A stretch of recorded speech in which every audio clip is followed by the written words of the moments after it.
So, make sure this is streaming. Think it's streaming. Is it streaming? Streaming. Okay. We should have ended with the cowboy stuff last time.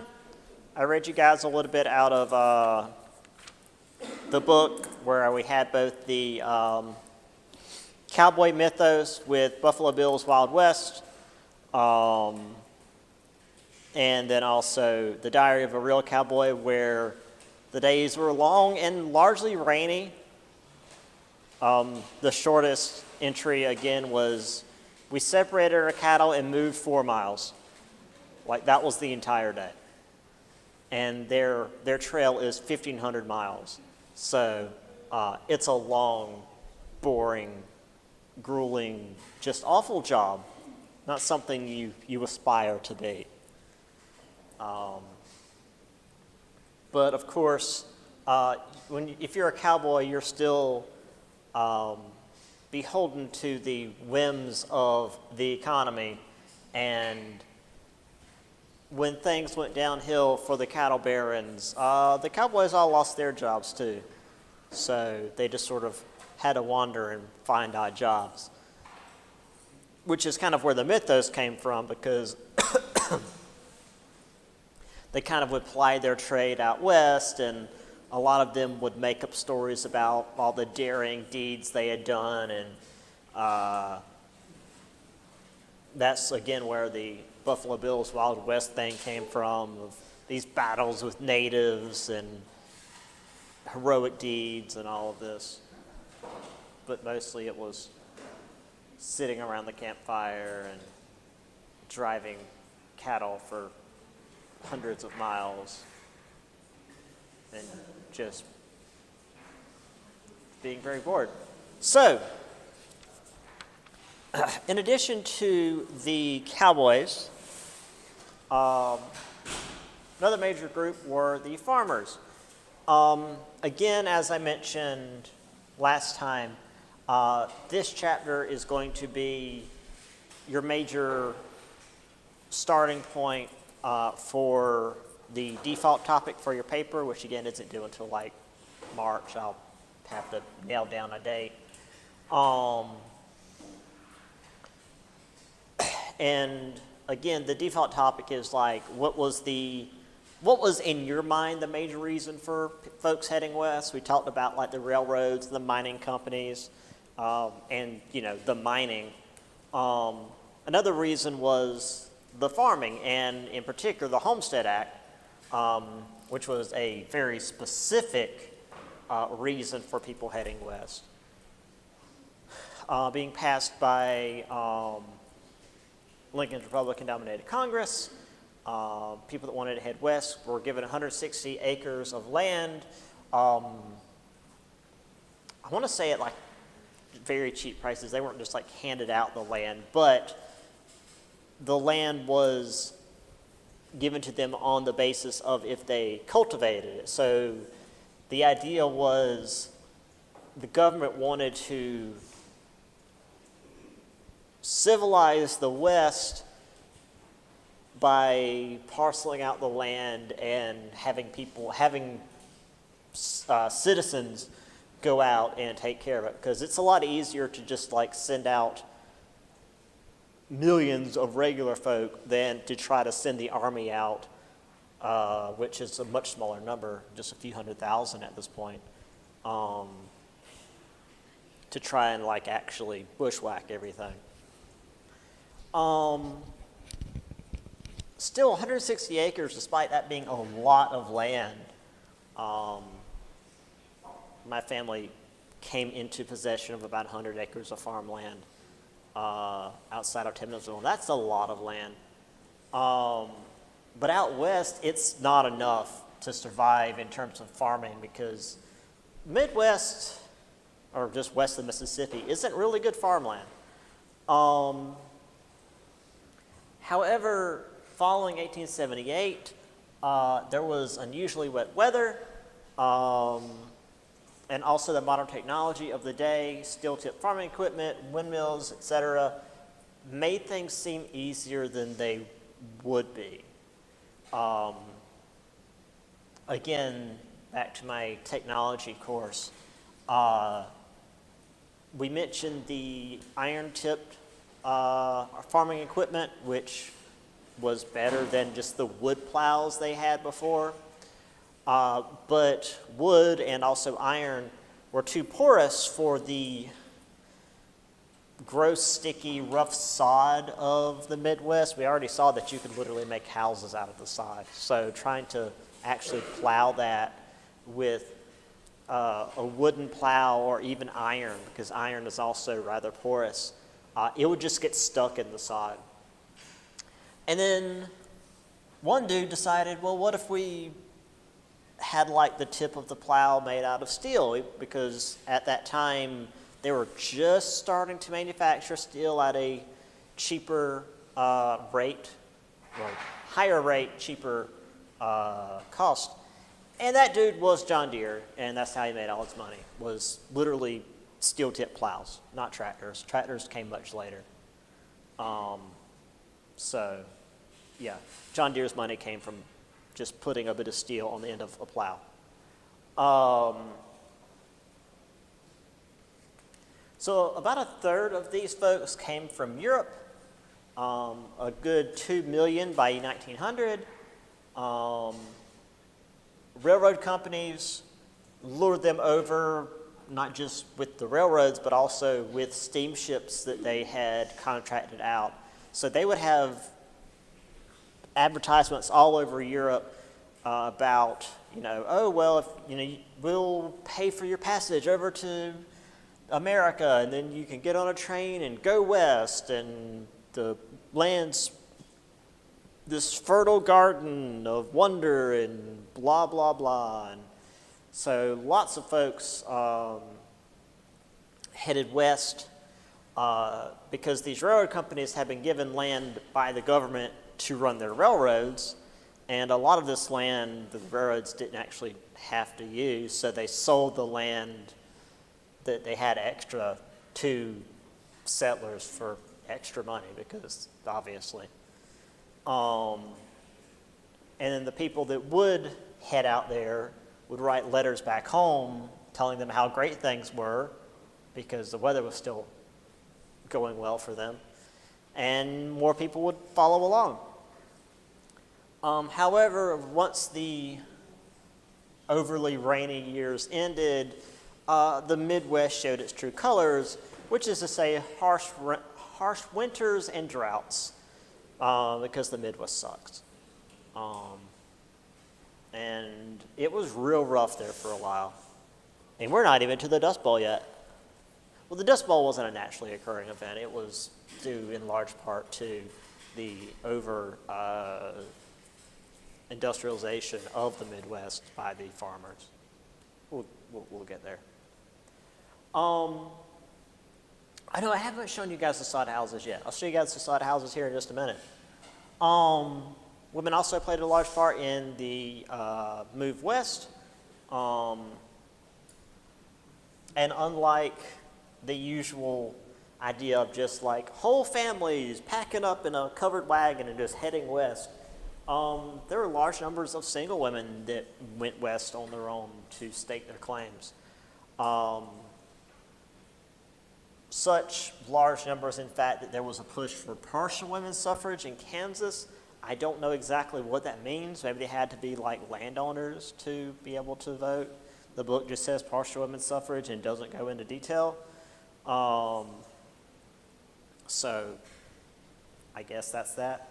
It was granted in 1887, and I will, once we get into like the push for the women's vote much later, there is this image of like the torch of civilization coming from the west heading east instead of the other way around, but for suffrage this time and starting in Kansas. It's quite interesting. But this was only for local elections, like they couldn't vote for national stuff.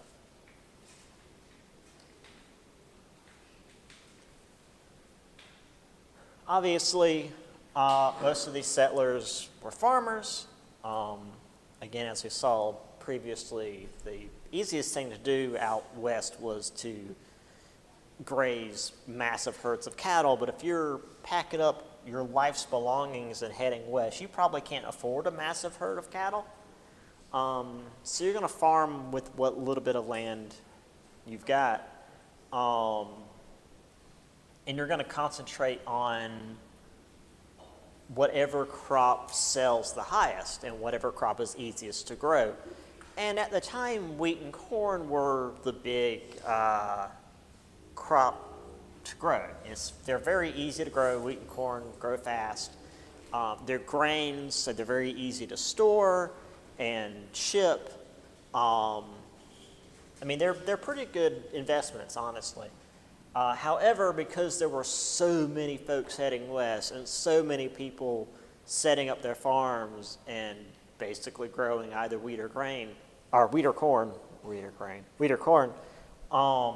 the markets got flooded and the prices crashed. And then when you've got a field full of wheat or a field full of corn, and now both of those are worth basically nothing, you're screwed, because you've probably taken out a massive loan with the bank to buy enough seed to grow all this stuff, and now you're not going to be able to get your investment back.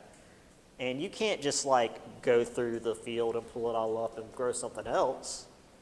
So lots of folks had to sell their land, and then the corporations bought up all that land. That's why when you think about the farms in the Midwest today, it's those massive, massive farms with like automated tractors and stuff. It's not because that was the most efficient, it's because most of the smaller farms just fell apart.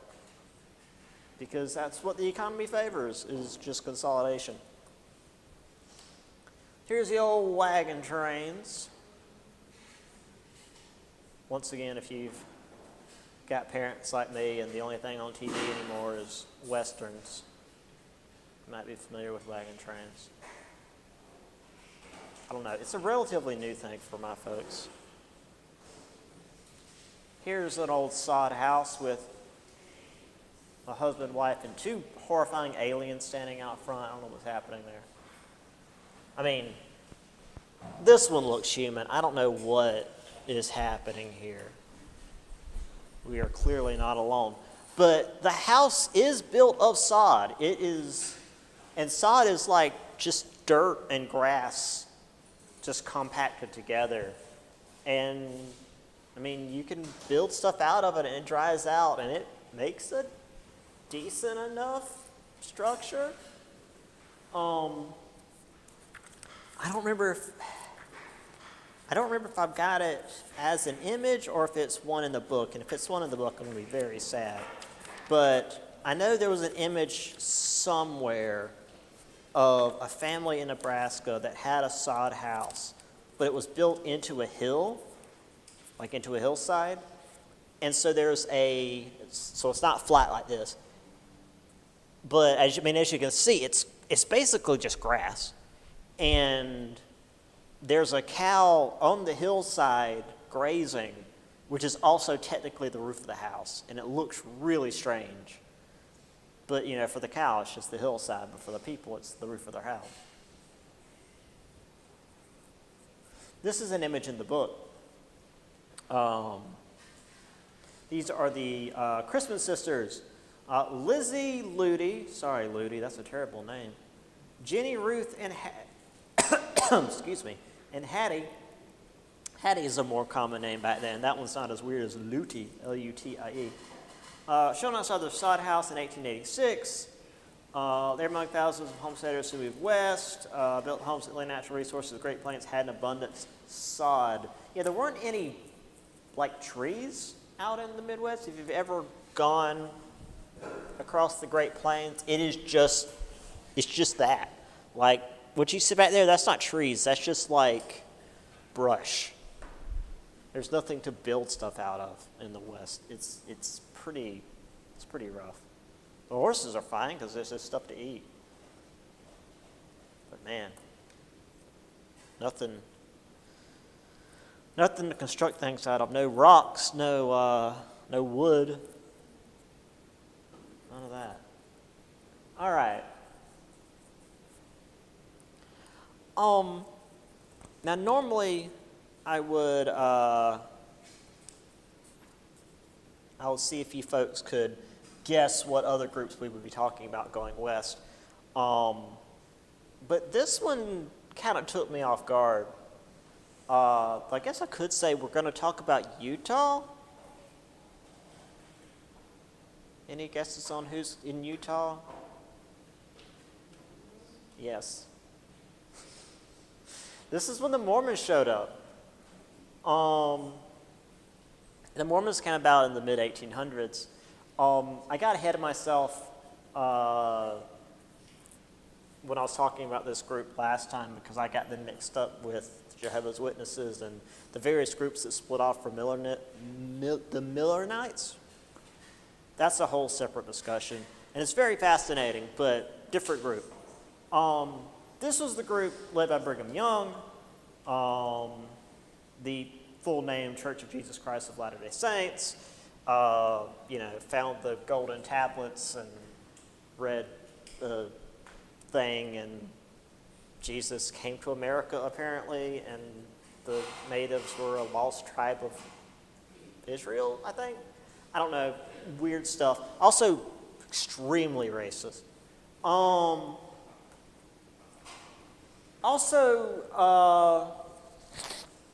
They didn't head west because they wanted to farm or look for gold. They went west because the government told them that their whole polygamy thing wasn't cool and that they were going to have all their shit taken from them.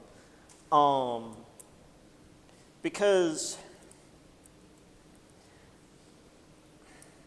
I don't have a nice way to put this. Polygamy in Mormonism, at least, I'm going to be nice and say at least back then, going to couch my response and say back then, it's not like a dude and a bunch of women around his age. It was usually a dude like around 60 and a bunch of child brides. And the American government wasn't cool with that.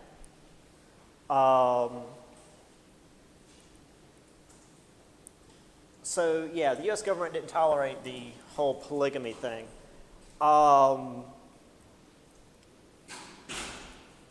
There was also a communal land ownership thing with Mormons. I could get more into that, but this is an occult class. They sort of got along with Native Americans. There was this incident where they murdered a whole group of Native Americans when they were heading west, and then tried to blame it on a rival tribe, but it was very obviously the Mormons, and they still deny it to this day. But yeah, that's the whole thing.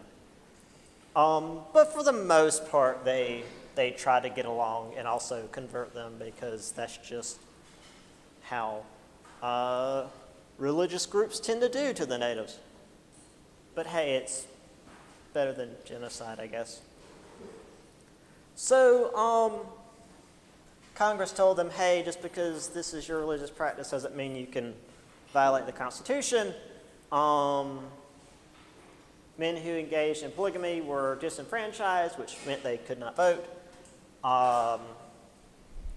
With the Edmunds Act in 1882 and 1887, Mormon assets were limited to $50,000, and the rest was seized for the federal treasury. And again, with this whole communal thing, everybody living together in, I need to catch myself there, in compounds, you do start to build wealth when everybody pools their resources. So they moved to Utah, and which was technically a territory, not a state. So while it was still within it's a weird middle ground. It's technically still within the United States, but it's not a state, so it's not technically in your U.S. jurisdiction, sort of. So they got away with it for a little while.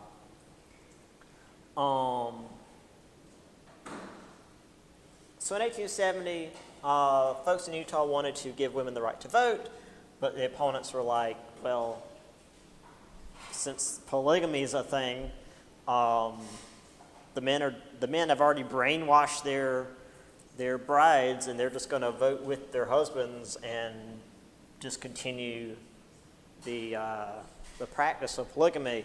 So the Edmunds-Tucker Act of 1887 rescinded the right for women to vote in Utah. Which again, child brides, so, there's probably some not good mental things happening here. So then in 1896, the folks in Utah decided they wanted to be a state. But once again, the United States government's like, hey, polygamy is not allowed. And then, I don't remember the name of whoever's in charge of whoever was the leader of the Mormons at the time. Because I watched a guy that's a former Jehovah's Witness, so I know more terms about Jehovah's Witness than Mormons. But whoever's in charge of the Mormons at the time was like, hey, so I spoke to God and he said we're not doing polygamy anymore. So now we can be a state. And so they rejected their polygamy, and Utah was granted statehood in 1896. And then the next year, women were given the right to vote because, hey, polygamy is not a thing anymore, at least technically, although they do still get up to some stuff sometimes. Anyway, here's some folks heading west. Not exactly a covered wagon. Stand on the back of the wagon, Timmy. If you fall off and die, that's just God's love. They tended to have large families, as one would expect. Not exactly the quiverful movement, but basically.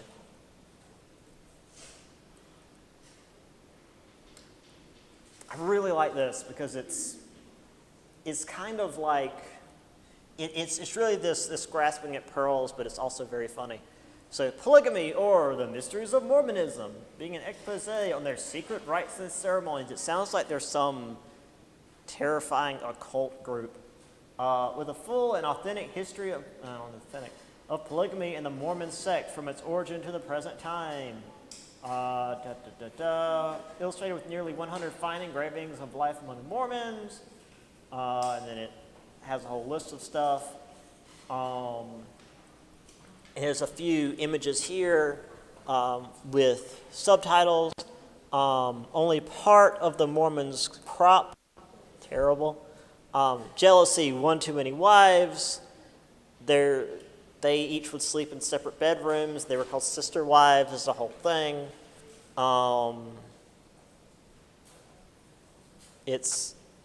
Yeah. And then, of course, here at the bottom, please post this up in a conspicuous place so I can sell my book. Very amusing. All right. Another group out west, which we mentioned at the start of the we mentioned at the start of the chapter, the Californios. So they've existed out west since before Jamestown existed, which we mentioned at the start of the chapter. They were out there long before, really America ever existed. And of course, well before Americans started moving west.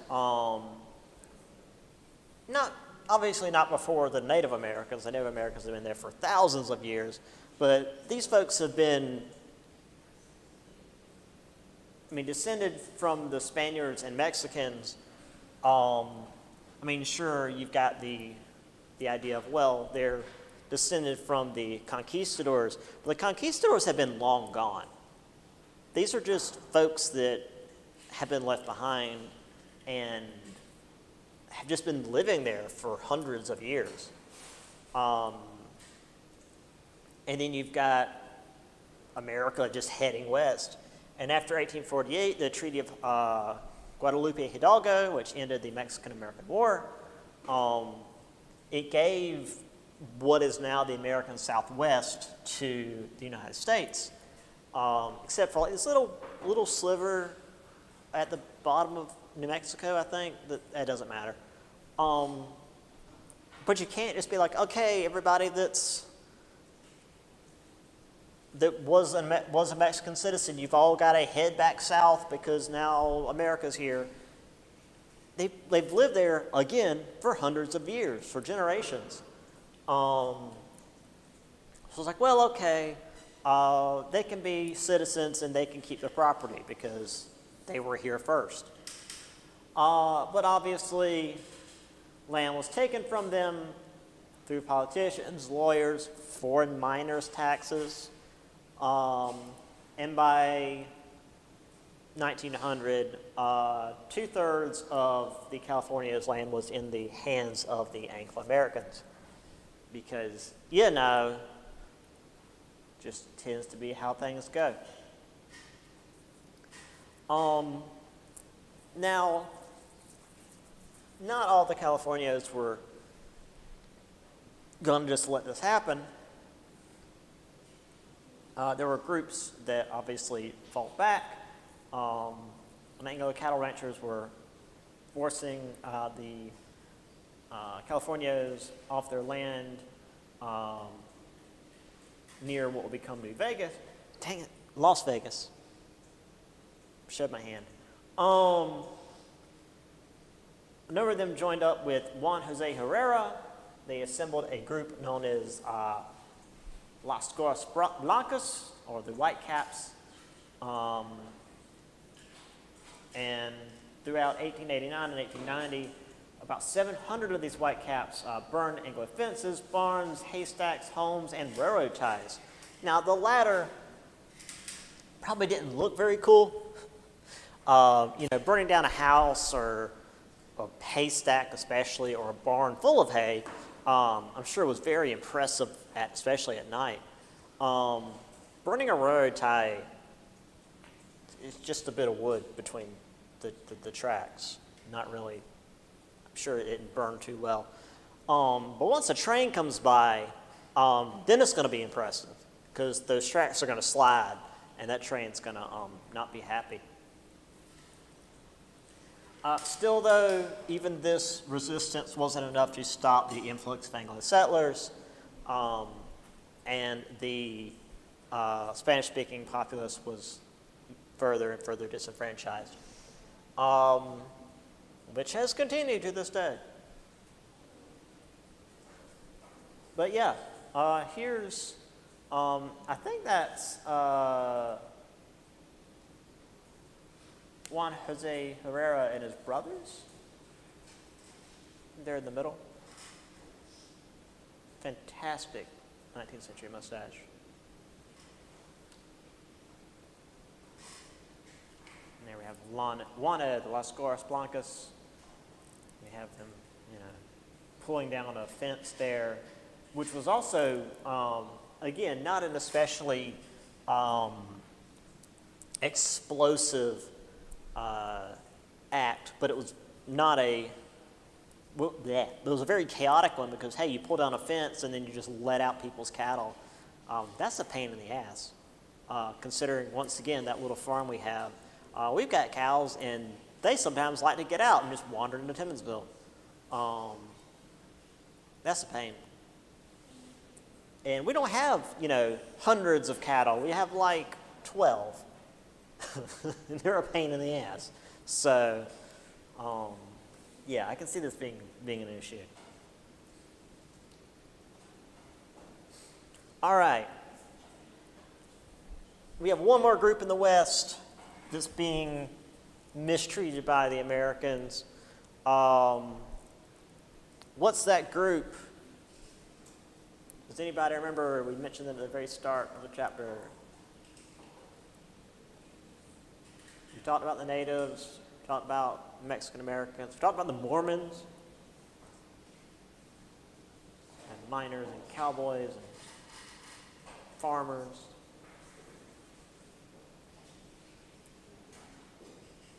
This was a group that was not native to the region.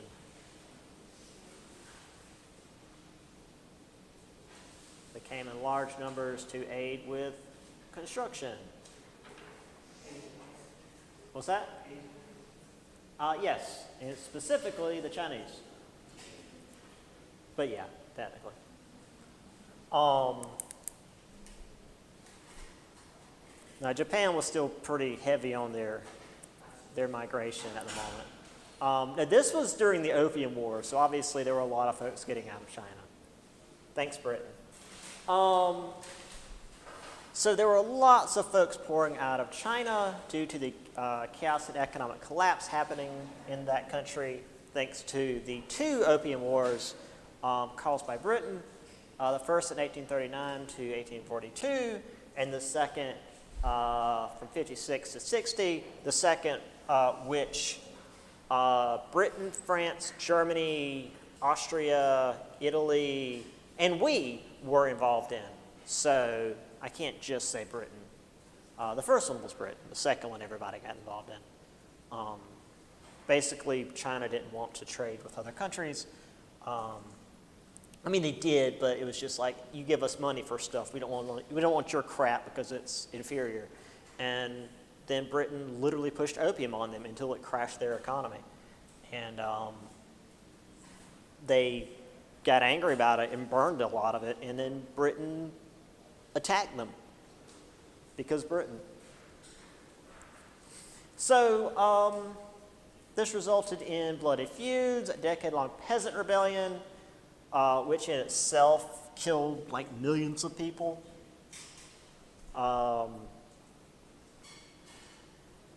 So immigrants were just pouring out of China to try to survive.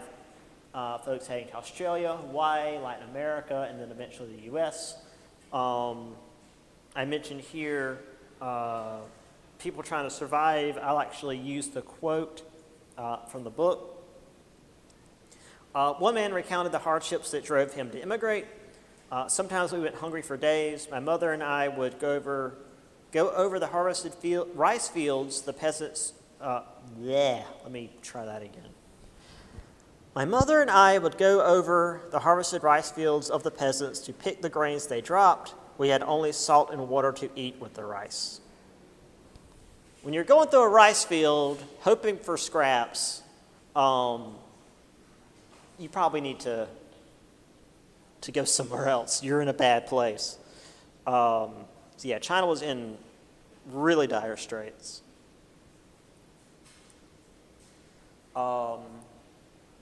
They first came to America in the 1848 gold rush, because again, there was opportunity galore. And obviously coming from across the Pacific, California is where they're going to get hit first. And then when the Transcontinental Railroad was being built, hey, we're building this really dangerous thing that doesn't pay well and will probably get you killed. And they're like, it's better than where we were, sure. So as we mentioned back when we were talking about the railroad, the Chinese were largely the ones building the west to east section of the railroad. So by 1880, Chinese immigrants were about 200,000. Most of them living in the west. San Francisco is where a large portion of them lived, especially in the newly formed Chinatown. Obviously, there was no real push to assimilate or integrate the Chinese people, so they would find more of their own and kind of stick together. Because if you're in a country that doesn't really care about you beyond what you can do for them, and the language is so far beyond your own that it's very difficult to learn it, you're kind of going to stick together.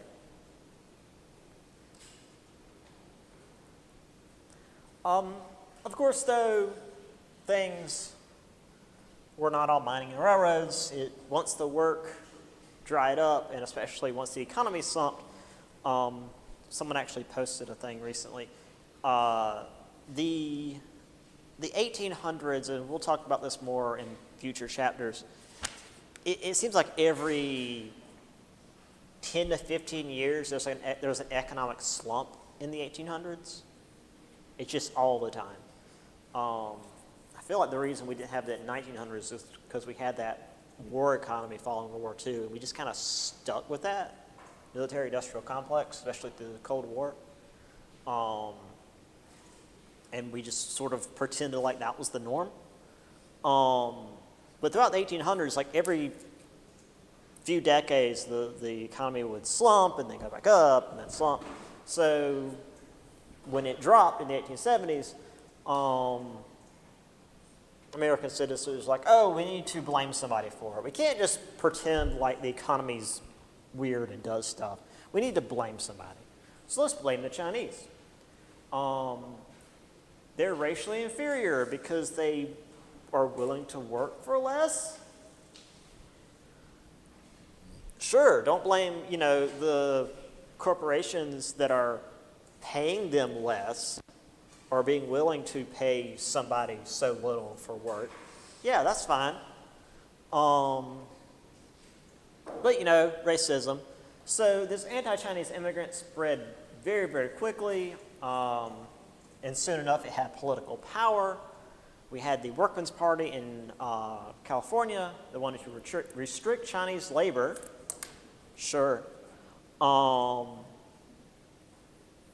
Vigilantes were attacking and killing Chinese in the streets. Eventually, we had the Chinese Exclusion Act in 1882 that banned Chinese immigration and prevented those in the U.S. from becoming citizens. This is the only, if I remember right, this is the only law or act or whatever passed in the United States that specifically restricts a group of people from becoming citizens based on point of origin, based on their race. In World War II, there was the Japanese internment, which was certainly unconstitutional and cruel, but this was literally making people who were already in the United States be unable to become citizens. So it's like, okay, you're here, but that's it. You can't own land. You can't have any, there's no way you're going to have any voting rights. You're barely protected by the law. And obviously they're not going to be able to make enough money to go back if there was any reason to go back. Not that China really ever stabilized, at least not within a person's lifetime in the 1800s. So there's a fair few of these political cartoons of the day. The only one barred out, Enlightened American Statesman. We must draw the line somewhere, So we have the Golden Gate of Liberty, Communist, Nihilist, Socialist, Fenian. Fenians were, I feel like I watched something or read something this weekend that mentioned Fenians. They were basically Irish terrorists at the time, fighting against the British government to try to gain freedom. There was a relatively active group of Fenians here in the U.S. They tried to trick the U.S. government and the Canadian government into going to war with each other because the Irish hated the British that much. It didn't quite work, but that was the whole thing. Anyway, all of that, welcome but no admittance to Chinaman. But then, of course, you have industry, order, peace, sobriety. This, again, is another jab at the Irish. We'll see more of the anti-Irish sentiment later. Because it isn't just anti-Chinese racism. There's anti-Asian everybody racism as we go forward, but the Irish get it the worst. Not the Irish, sorry. The Chinese get it the worst. So here we have the WPC, Workmen's Party of California, saying the Chinese must go. And here is a horrifying newspaper clip. Hip hurrah, Chinese excluded. Democratic Chinese exclusion bill has been signed by our Democratic president. Hip hurrah, the white man is on top. That's well, saying a whole lot.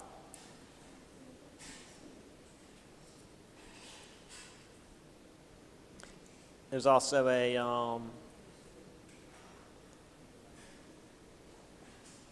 an image here in the book of the Rock Springs Massacre.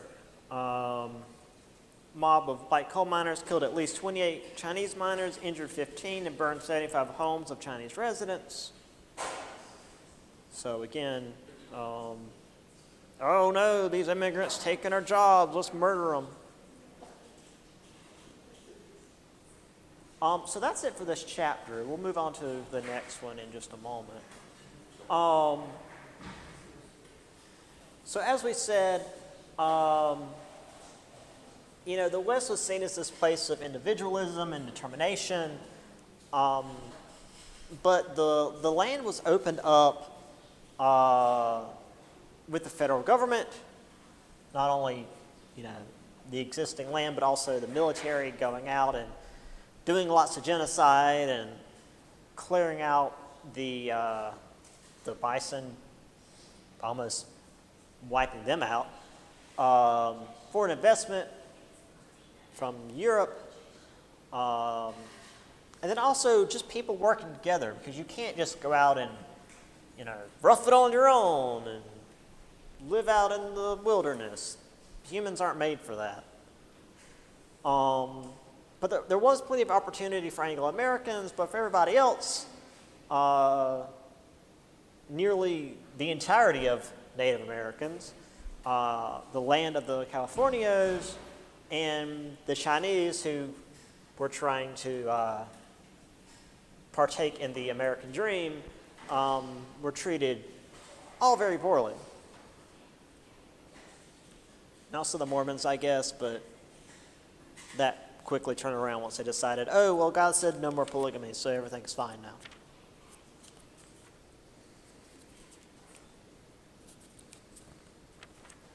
All right. I will put this up on Blackboard sometime. I got to put it up on 3 separate classes, so I'll get to it. All right.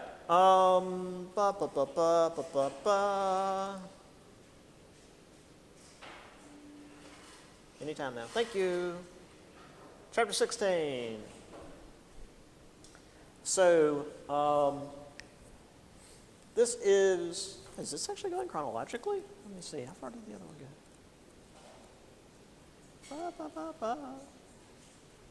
Nope, not quite. That one went up to almost 1900. Anyway, so this is, again, covering roughly the same period, but it's specifically discussing the industrialization of America. Also, just FYI, this is the last chapter we'll cover before our first test. This chapter is also a little bit longer than the previous chapters, so the first test won't be until next week at least, so no rush on this. Once we get about halfway through this chapter, I'll put it and the study guide up on Blackboard, and on our last day of notes, we'll go over the study guide with the time we have left. So those of you that have had me before, you know how this goes. Those of you that haven't, you'll be fine. All right. So, the Industrial Revolution began in Britain way back in the 1700s, at least the end of the 1700s. And again, with my other courses, we go into greater detail with that. It was pretty slow going to start with. The early steam engines were really poor. They were mostly used to pump water out of coal mines and were only really useful because the coal that was used to run them was literally right there. And they just throw it in the machine to run it. But by the 1870s, the second industrial revolution had taken hold. And the way I like to differentiate, and I'm trying to remember where this came out, if this was in my technology course or if it was in my European history course. The first industrial revolution is one of steam and iron. Think of like the really old trains, the real rough-looking trains that's just pumping out lots of smoke, and when it goes to stop, there's just steam everywhere. You can't even see the engine when it goes to stop. And then as we get closer to 1900, we start to get, think like World War I era stuff. Things are diesel powered, still lots of smoke, but it's gas smoke. Things are made of steel. We start to get skyscrapers. We start to get cars. I mean, this is around the time cars started showing up, but they weren't super common. But this was the time of steel and gas. So, this was led largely by Germany, at least when it started out. Germany had just been formed, 1881. America, though, being massive and its resources largely untapped, as well as its many educated inventors and many immigrants still pouring in with their own technological know-how, even if we mistreated many of them, Tesla, would quickly outstrip both Britain and Germany in the Second Industrial Revolution. So by 1913, just before the First World War began, the manufacturing output of the United States nearly equaled Germany, England, and France put together. And considering we barely got involved in World War I, it's no wonder everybody was trying to play nice with us. At least until Germany did. So, thinking back to how mining was in the West, when it came to the way the economy was industrialized, we're not just talking about like the technology, we're talking about the economy. Things began small. You had little local stores. You had local railroads even. So think about like a line from, say, Florence to, well, the station here in Lake City doesn't exist anymore, but I guess down to King Street.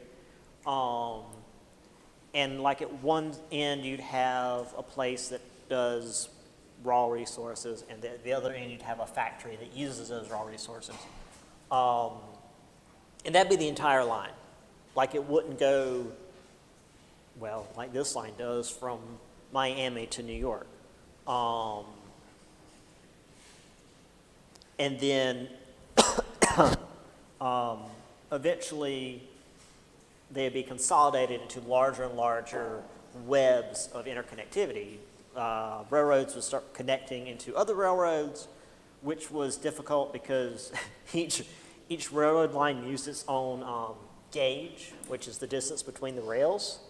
And I'm sure you can imagine that doesn't go well for a train when it switches gauges. So they had to standardize that real quick. Local stores began getting consolidated into larger franchises. Obviously, factories started getting consolidated into much larger corporations. So for the national and eventually even international market, which was good for the economy. U.S. GDP was $9 billion in 1860 and $37 billion in 1890. So as the economist says, line go up.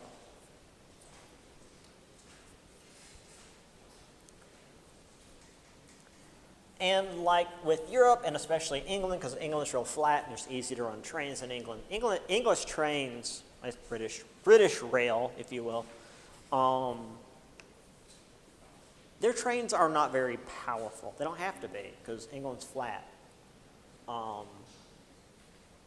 Trains here in the U.S. have to deal with mountains and valleys and all sorts of crap. So again, as railroads began evolving over here, especially as we started heading west, we had to continue adjusting the steam engines and making the trains themselves more powerful. And as we started laying down more and more track and making more and more trains, it was the heart of the industrial transformation. And this was something that I mentioned last chapter. I got ahead of myself again, as I always do.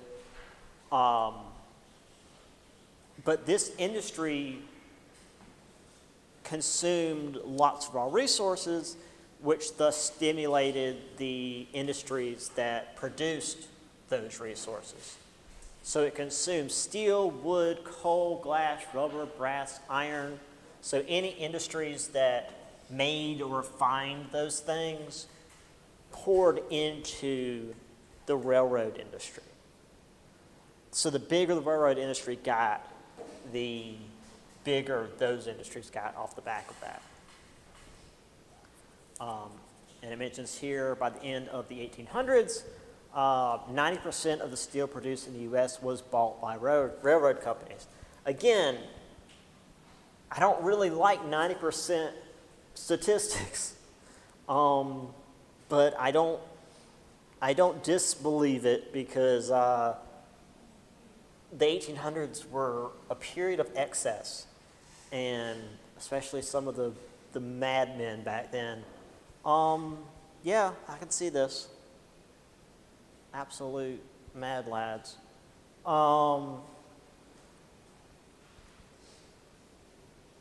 And so they quickly and efficiently moved raw materials and then the finished goods between, again, wherever the raw materials were from to the factories, and then from the factories to the markets,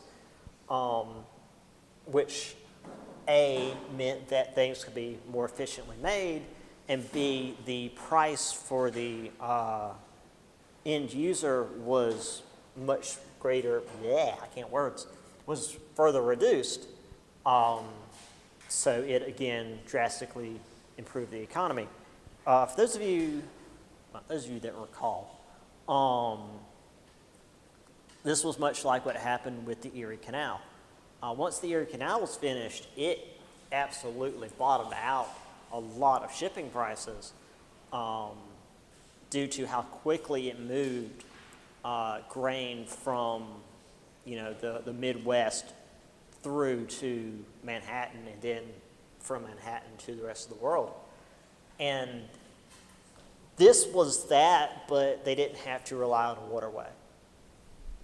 They just had to lay down track. And while building a railroad isn't easy, it's a lot easier than building a canal. It's a hell of a lot easier. And once again, I got ahead of myself by telling you guys about railroads giving us time zones, because it's something I think is cool. So here it is talking about the standardization of time. I was a little bit off with New York and Boston. They were 11 minutes and 45 seconds apart, which is much dumber than 15 minutes apart. So there you go, 11 minutes and 45 seconds. What? So railroads standardized time because they needed their shipments to make sense. And it was after World War I that the government officially standardized time zones and moved things around a little bit for state line purposes. But yeah, it was once again all because of the railroads. So here's some stuff that came about after during the Second Industrial Revolution.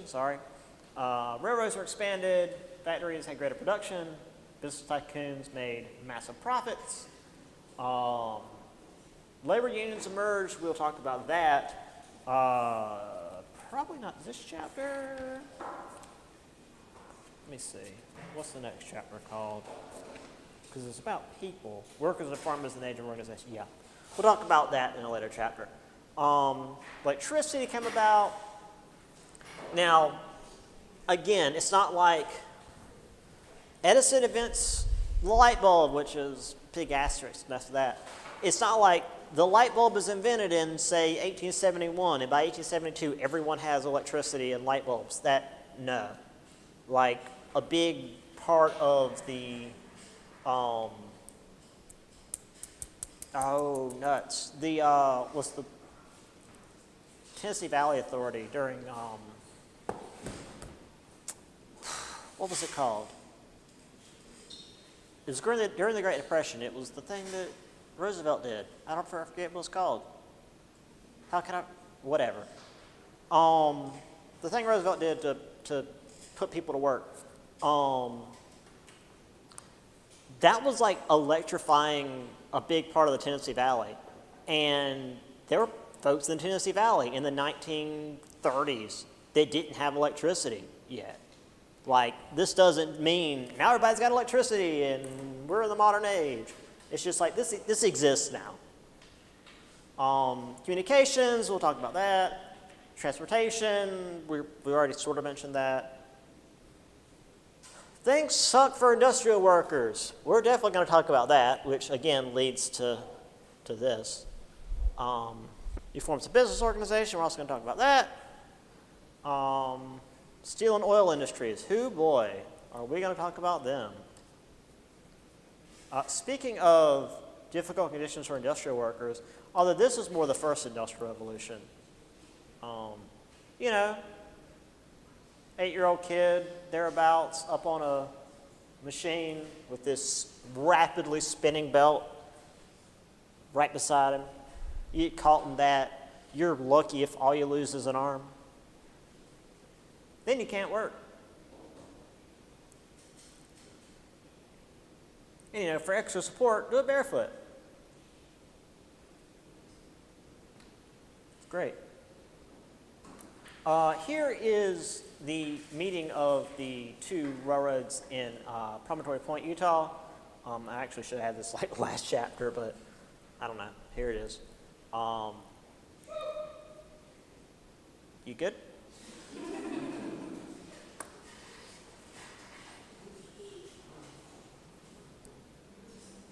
Here's a rail yard outside of what I think is a steel mill. One of the great things, by great things I mean terrible things, about the commuter lines here in America is that they run the same lines as the freight lines. So when I was heading up to Wisconsin over Christmas break via Amtrak, we went through several just like rail yards like this, but just imagine this, but both ways as far as you can see. It's massive rail yards. And then there were several times when it was just like, where we just stopped, and then they come over the intercom. I was like, yeah, we've got to stop and wait for this freight train to get out of the way, so we'll be going in the next hour or so. It's like, okay, cool. Guess I'll just go to sleep. Hey, look, I've got this map, but it's got pixels. And it's Promontory Point. But yeah, this one goes to 1900 at least.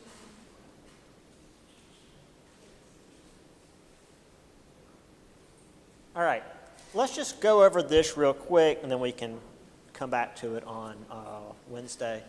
So, my slide on this for my European history course is literally a paragraph this long, and then the rest is just like a list of inventions, just to show how quickly inventions came about. Brilliant minds, access to resources, desire to improve, and once again, you don't need to know the years and the things were, the time, bleh. I'm not going to ask you what year something was invented. That's dumb. But I just want to show how quickly they all came about. 66, transonic telegraph line, typewriters in 68, covered paper in 72, adding machines in 91, mimeograph in 92, skyscrapers in 1880, structural steel in the Otis safety elevator. That's actually kind of cool. The emergency brakes. I've actually got an image on that. Alexander Graham Bell, he didn't, Alexander Graham Bell, he didn't invent the telephone like just out of nowhere. A lot of people were working on the same design. In fact, he and someone else handed in a patent for roughly the same idea on the same day, but he handed his in first. So that's why he's famous. And he also made a lot of money off of it because he established the American Telephone and Telegraph Company, or AT&T. So if you ever have AT&T troubles, it's Alexander Graham Bell's fault. By 1880, there were 55 cities.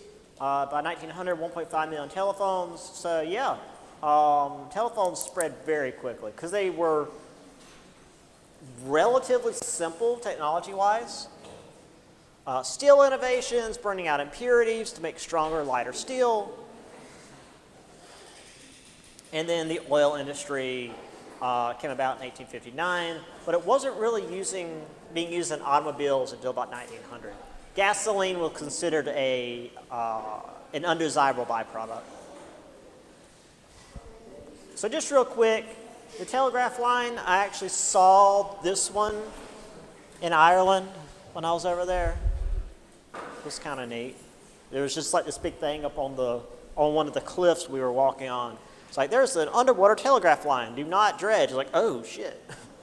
That's got a lot of voltage. Don't mess with that. Really old typewriter, one you could kill somebody with. Just some carbon paper in case you didn't know what carbon paper looked like. My grandfather had one of these. It's an old adding machine. It's an old-ass calculator. Pinched my child fingers on this many times. Mimeograph machine, I guess. Where's the... Okay, there's the Flatiron Building, first skyscraper. Here it is. Okay. Otis, the mad lad, knew that the best way to sell his safety elevator was to have just a cutaway version of it, and it's got these grooves for the brakes. Hoist himself up with stuff in it to weigh it down, have the line cut, him drop, and the brakes engage in front of a live audience. So if it worked, hey, look, I can sell my product. If it doesn't, I won't be around for y'all to complain about. And here he is saying, all safe. The 1800s were full of nutcases. I love it. Anyway, there's Alexander Graham Bell and AT&T. We'll discuss more of this later. Oh, the first oil well in Pennsylvania. Old oil wells were weird looking. And then oil lamps. Okay, I've just got a lot of cool images. Oh, Vaseline. We'll talk about that next time. Vaseline's weird. Okay, I'll see y'all on Wednesday.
There's at least a little bit of room in this class. The other one's packed. Okay. I will post this on Blackboard and continue Wednesday.